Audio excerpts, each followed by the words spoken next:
అందరికీ నమస్తే. అందరు మంచిగున్నారా? ఈశ్వరప్ప హోమ్ క్లినిక్ సమర్పించు ధూమ్ నా ముచ్చట powered by doctor Agarwal's eye hospital. ఇక ముచ్చట్లు షురూ చేద్దాం. నవంబర్ 29 మన తెలంగాణ ఎన్నడు మరువని రోజు. నా తెలంగాణ నాకు కావాలని జిద్దుతోని కేసీఆర్ సారు దీక్ష పట్టిన రోజు. కేసీఆర్ సారు పట్టిన ఈ దీక్ష ఊరు వాడను ఒక్కటి చేసింది. 4.5 కోట్ల గొంతులు ఒక్కటై మన తెలంగాణ తన్లాటను ఢిల్లీకి తాగేటట్టు చేసింది. 60 ఏళ్ల తెలంగాణ ఉద్యమాన్ని ముందుకు ఉరికిచ్చి మన రాష్ట్రాన్ని మనం తెచ్చుకునేటట్టు చేసింది. అందుకే ఈ దీక్ష దివాస్ మన తెలంగాణ చరిత్రల కలకాలం నిలబడే రోజు.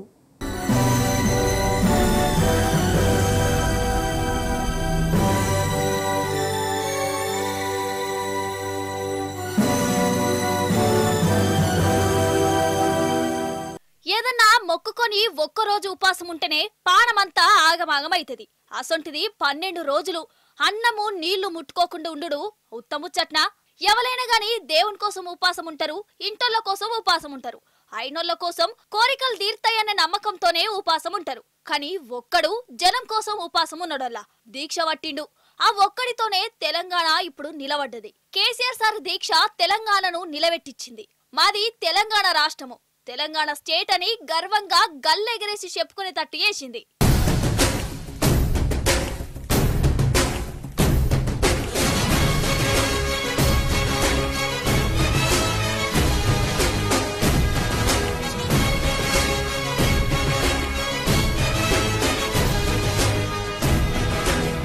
ఇక రాదనుకొని అంత మర్చిపోయిన తెలంగాణను కేసీఆర్ సారు నిద్రలేపిండు. ఉద్యమాలు చేసిండు, పదవులకు ఎన్నో మాటల రాజీనామాలు చేసిండు. ఇంకో దిక్కు తెలంగాణ మీద సమైక్య పాలకులు కుట్రల మీద కుట్రలు చేస్తూనే ఉన్నారు. ఈ కుట్రలు ఓవాలంటే మన రాష్ట్రంలో 4 కోట్ల మంది ఇజ్జత్తోని నిలబడాలంటే తెలంగాణ తెచ్చుకునుడే కావాలని పిడికిలెత్తిండు. తెలంగాణ అచ్చుడో కేసీఆర్ అచ్చుడో ఈ మాటతోని నవంబర్ 29, 2009 నాడు దీక్ష పట్టిండు. తీగలగుట్ట పల్లె నుంచి కేసీఆర్ సారు బయలుదేరిండు. కానీ అలుగునూరు చౌరస్తా కాడ పోలీసులు కేసీఆర్ సార్ ను చుట్టుముట్టిర్రు. అరెస్టు చేసి ఖమ్మం జైలుకు పట్టుకుపోయిరు. అయినా కేసీఆర్ సారు వెనక్కు తగ్గలే, జైల్లోనే దీక్షకు కూసున్నాడు. ఖతం. ఇక అప్పటి సర్కార్కు వన్కు షురు అయింది. అప్పటికప్పుడు మన హైదరాబాద్ నిమ్స్ దవాఖానకు తీసుకొచ్చిర్రు. పాలం మంచిగా లేకున్నా దీక్ష మాత్రం ఇడిచిపెట్టలే. డాక్టర్లు అద్దు అద్దు అన్నా ఇన్లే. దవాఖాన బెడ్ మీదనే ఉపాసమున్నాడు. ఈ కాలంలో అమ్మ నాయనకే కమస్కం గంజి నీళ్లు కూడా పోయనోళ్ళున్నారు. అసొంటిది తెలంగాణ తల్లి కోసం 4 కోట్ల మంది కోసం కేసీఆర్ సారు బువ్వ తిండే బంద్ చేసిండు. సావు దాంక పోయిండు. ఓ దిక్కు రోజులు గడుస్తున్నాయి. ఇట్లనే దీక్షలో ఉంటే పానానికి ఆపదొస్తదని డాక్టర్లు చెప్తూనే ఉన్నారు. అయినా కేసీఆర్ సారు జిద్దు మీదనే ఉన్నాడు. తెలంగాణలో అగ్గి పుట్టింది. అయ్యో కేసీఆర్ సార్ చేస్తుంది మా కోసమే కదా అనుకుంటా లాగేసుకున్న పోరని కాడికెళ్లి దోతి కట్టుకున్న ముసలోళ్ళ దాకా రోడ్డు మీదకి వచ్చిర్రు. కాంగ్రెస్ సర్కార్ మీద జంగు చేసుడే కావాలని కదిలిర్రు. 4 కోట్ల మంది కోసం తన్లాట ఒక దిక్కు, సీమాంధ్ర కుట్రలు ఇంకో దిక్కు. ఇట్లా 12 రోజులు కొట్లాడి కొట్లాడి ఢిల్లీ మెడలు వంచిండు. 60 ఏండ్లల్లా ఫస్ట్ సారి మీ తెలంగాణ మీకు ఇస్తామని సంటరోళ్లతోని ప్రకటన చేయించిండు. The process of forming the state of Telangana will be initiated.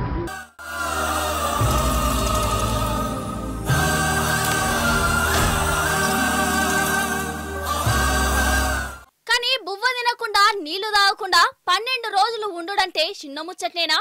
సావంచుల దాకా పోయి కూడా ఇది ఎవరికక్కడికొచ్చే ముచ్చట? నాకెందుకు ఈ తెలంగాణ తిప్పలు అనుకోలే. నా తెలంగాణ నాకు కావాలని కూసున్నాడు. తెలంగాణ తల్లికి అసలైన కొడుకు లెక్క మారిండు. అటెన్కా ఎన్నో కొట్లాటలు చేసి రాష్ట్రాన్నే తీసుకొచ్చిండు. తెచ్చిన తెలంగాణను 10 ఏళ్లు బంగారు తవ్వ చూయించిండు కేసీఆర్ సారు. అందుకే నవంబర్ 29వ తారీఖు అంటేనే తెలంగాణ మర్చిపోలేని రోజైంది.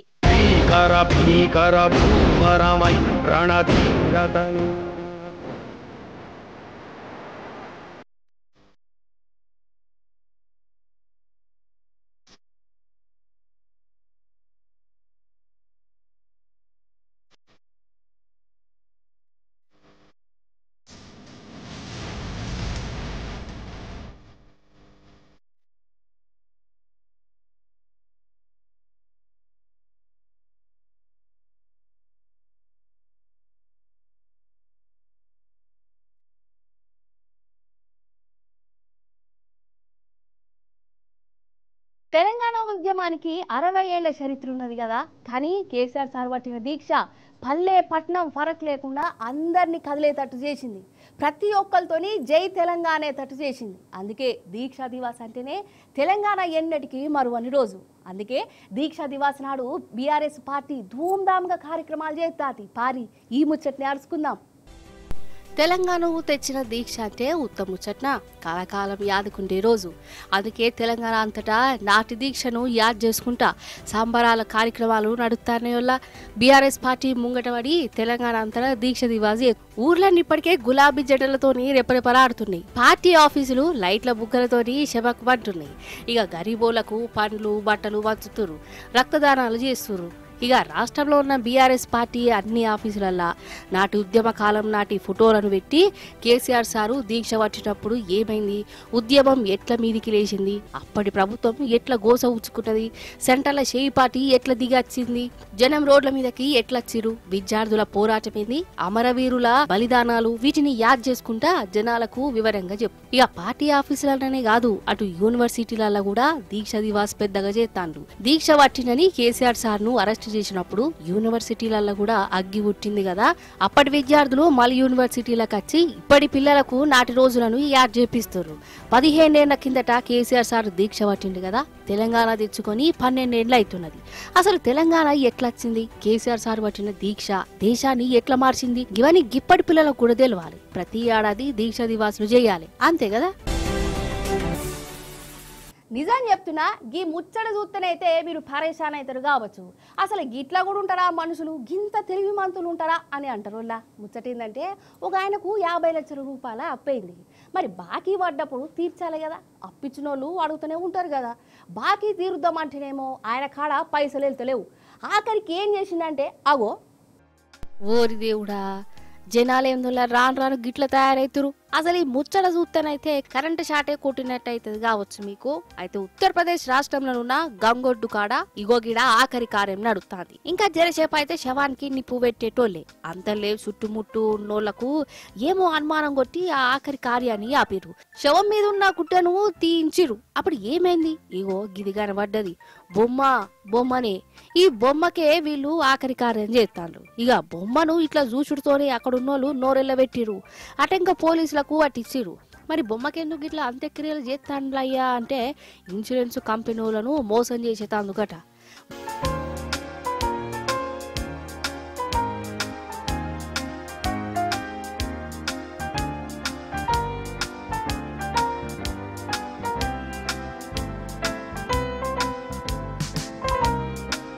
ముచ్చటేందంటే హర్యానా రాష్ట్రంలో ఉండే కమల్ అనేటోడు అప్పుల పాలైండు. తీర్చుడు ఆయనతోని అయితలేదట. అందుకే ఒక దిక్మాల ఉపాయం చేసిన వల్ల ఈయన దోస్తు పేరు మీద 50 లక్షలకు ఇన్సూరెన్స్ చేయించిండు. నెల బరాబరు కడుతుండట పైసలు. ఆ దోస్తు చచ్చిపోతే 50 లక్షలు వస్తాయి కదా ఆ కుటుంబానికి. అందుకే ఏం చేసిండంటే ఆ 50 లక్షల కోసం ఒక బొమ్మను తెచ్చి దానికి ఆఖరి కార్యం చేసినట్టు వీడియో తీసి ఇన్సూరెన్స్ కంపెనీలను నమ్మిద్దాం అనుకున్నాడు. అప్పటికే డెత్ సర్టిఫికేట్ కూడా తీసి పెట్టుకున్నాడు. ఇంకా జరసేపు అయితే ఈయన అనుకున్నట్టు అయిపోవు. అంతల్ని దొరికిపోయిండు. అంటే ఇన్సూరెన్స్ పైసల కోసం బొమ్మకు అంత్యక్రియలు చేసిండు అన్నట్టు. ఇంకా నయం ఆ పైసల కోసం దోస్తుగాని సంపలే. ఇక అదే ఎక్కువ అనుకోవాలి. జరంతా ధైర్యం లేని మంచి దొంగనే అన్నట్టు కదా. కాదల్లా అసలు గిట్లా తెలివి మీరిపోతురేందోలా జనాలు. బీమా పైసల కోసం బొమ్మలకు ఆఖరి కార్యం చేసుడేందో ఏం పాడో. నిజంగా రైతులది గోస్ అంటే గోసనినుల్లా చూతలేమా మన తెలంగాణ రైతులు ఎంత అవస్థపడుతురో. అందుకే కాదు ధర్నాలు రాస్తారోకలు చేసేది. అయితే అటు వేరే రాష్ట్రంలోనల్లా పెద్ద వానలకు పంటలన్నీ సత్యనాశ అయిపోయినాయి. పాపం పండించిన పట్ట చేతికి రాకుండా రైతులకు ఎంత బాధ అనిపిస్తుంది. కానీ గంతలాసైనా పాపం ఆ రైతును సర్కారోళ్ళు దేకలేదట. కంసెకం మంచి చెడ్డ కూడా అరుచుకోలేదట. అందుకే ఆ రైతు ఏం చేసిండేరికేనా భారీ ఆయన పొలం కాడికి పోయి చూద్దాం గాని. అయితే ఇప్పుడు మనము రాజస్థాన్ రాష్ట్రంలో ఉన్న ఒక చిన్న ఊళ్ళున్నమొల్లా. ఇగో గీ రైతు పొలం కాడికి పోయి ఏం పండించిండో చూద్దాం రారి. అగో మంచిగా చూడురోల్లా.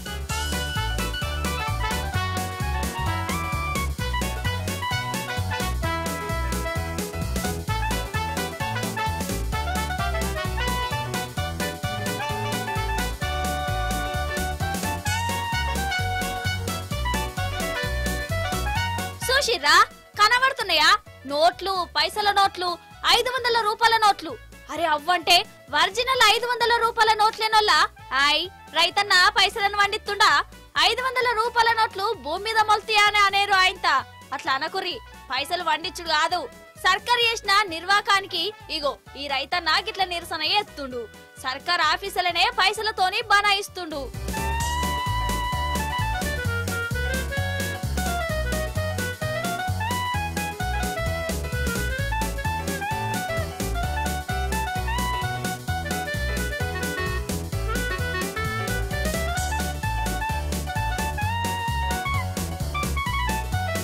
ముచ్చటేందంటే మొన్న వానలకు ఈయన పంట అంతా నాశనం అయిపోయింది. ఈ పంటకు బీమా కూడా ఉన్నది. ఆఫీసర్లకు చెప్పిండు, మరి నష్టపోయినందుకు బీమా పైసలు కట్టియాలి కదా. ఊహో లేదట, రైతుకు పైసలు ఇచ్చుడే లేదు. కమస్కం అచ్చి కూడా చూస్తలేరు ఆఫీసర్లు. ఎన్ని మాటలు తిరిగినా గిదే కథ. అందుకే ఆఫీసర్లను రప్పించేందుకు గిట్లా 500 నోట్లు పొలంలో వేసి నిరసన చేసిండు. అంటే ఈ నిరసనకు అర్థం తెలిసింది అనోళ్ళ మీకు. అయితే సర్కార్ ఆఫీసర్లు కొందరు లంచాలు లేంది పని చేయరు కదా. అందుకే వాళ్ళు ఎసొంటల్లో లోకానికి ఎరుక కావడానికి పొలంలోనే పైసలు జల్లి రార్రి, పైసలున్నాయి తీసుకోవర్రి, గా పైసల కోసమన్నా నా పొలం హాలత్ చూడుర్రి అనుకుంటా గిట్లా నిరసన చేసిండు. కానీ ఏమన్నా నిరసన చేసిండానోళ్ళ, అసలు నన్ను అడిగితే లంచగొండ ఆఫీసర్లను చెంప మీద కొట్టినట్టు చేసిండు కదా ఒక్క నిరసనతోని.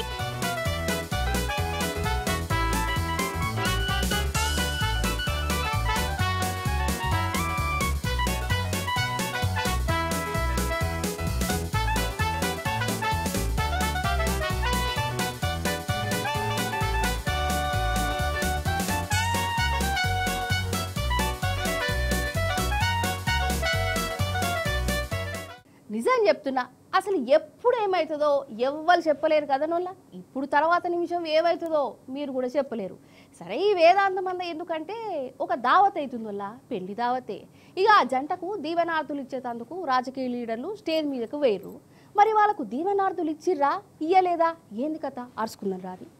అయితే లక్నోలా ఒక లగ్గమైతుంటది. పెళ్లి పిల్లగాడు స్టేజ్ మీద కూర్చున్నారు కదా, చుట్టాలు దోస్తులు గీస్తులు స్టేజ్ మీదకి వచ్చి వీళ్ళకు దీవెనార్థులు ఇచ్చి పోతుర్రు.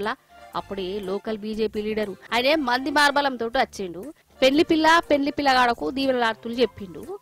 ఇక అందరూ కలిసి ఇక ఫోటో దిగే కార్యం పెట్టుకున్నారు. ఆగో అందరూ నిల్చున్నారు చూడురి. అటు ఫోటోగ్రాఫర్ ఏమో స్మైల్ అనుకుంటా ఉన్నాడు. వాళ్ళు స్మైల్ ఇట్లా ఇచ్చిర్రో లేదో కథమిగా.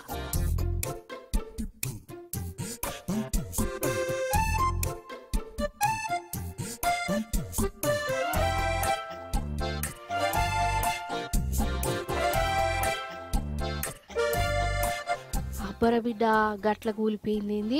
అందరికందరు పడ్డారు కదా పాపం. పెళ్లి పిల్ల గాని పరిస్థితి చూడాలి. పెళ్లి నాడే కింద పడి దెబ్బలు దాకించుకున్నారు కాదు, ఒకటేసారి గంతమంది స్టేజ్ ఎక్కుతే ఎట్లా అన్నట్టు. మరి అక్కడికి వచ్చినోళ్ళు మస్తు తిట్టుడట. గాయంతో చూసుకోరా సోయలేదా అనుకుంటా. మొత్తానికి పెళ్లి సంబరం లాస్ట్కు తిట్ల దండకం లెక్క మారిపోయింది. ఈ పెళ్లి రోజు వీళ్లకు కలకాలం గుర్తుండిపోయేటట్టు చేసింది కదా. చూసిరు కదా గిది గివాల్టి ముచ్చట్లు. మళ్ళీ వచ్చేసారి మంచి ముచ్చట్లు పట్టుకత్తా ఉంటా మరి.